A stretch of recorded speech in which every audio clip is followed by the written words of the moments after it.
খেলা তো ছিল আরসিবি আর কেকেআর এর, কিন্তু সবাই বলছিল নাকি বিরাট কোহলি ভার্সেস গম্ভীরের খেলা ছিল। কলকাতা নাইট রাইডার্স 7 উইকেটে রয়্যাল চ্যালেঞ্জার্স বেঙ্গালুরুকে হারিয়ে দিল।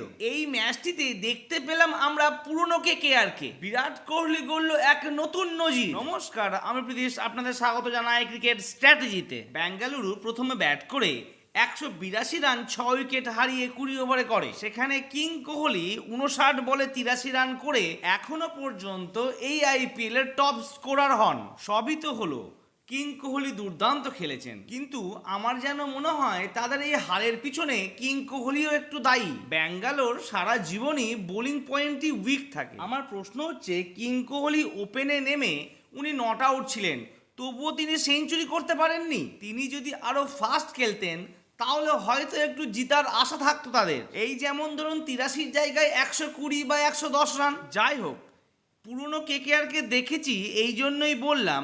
সেখানে পারফরমেন্স কে করেছে? সুনীল নারিন, আন্দ্রে রাসেল আর ভেঙ্কটেশ আইয়ার। অনেক দিন পর তিনি জ্বলে উঠেছেন। সুনীল নারিনের অনবদ্য পারফরমেন্স, 22 বলে করেন 47 রান, আর বোলিংয়ে তিনি একটি উইকেটও পেয়েছেন। তার জন্য তিনিই হয়েছেন প্লেয়ার অফ দ্য ম্যাচ। আর কেকেআর এর পুরনো হিরো ভেঙ্কটেশ আইয়ার করলেন 30 বলে 50 রান। ভিডিওটি ভালো লাগলে প্লিজ লাইক আর সাবস্ক্রাইব করতে মোটেই ভুলবেন না।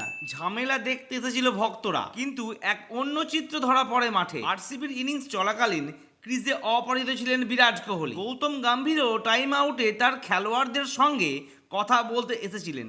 এই সময় বিরাট কোহলি ও গম্ভীরকে একে অপরের কাছে গিয়ে একে অপরকে জড়িয়ে ধরেন। এ সময়ে বেশ কিছুক্ষণ দুই খেলোয়াড়ের মধ্যে কথাবার্তাও চলে। যাই হোক, বিরাট কোহলিকে আরো ফাস্ট খেলতে হবে। কি বন্ধুরা, কি আমি কি ঠিক বলছি নাকি ভুল বলছি?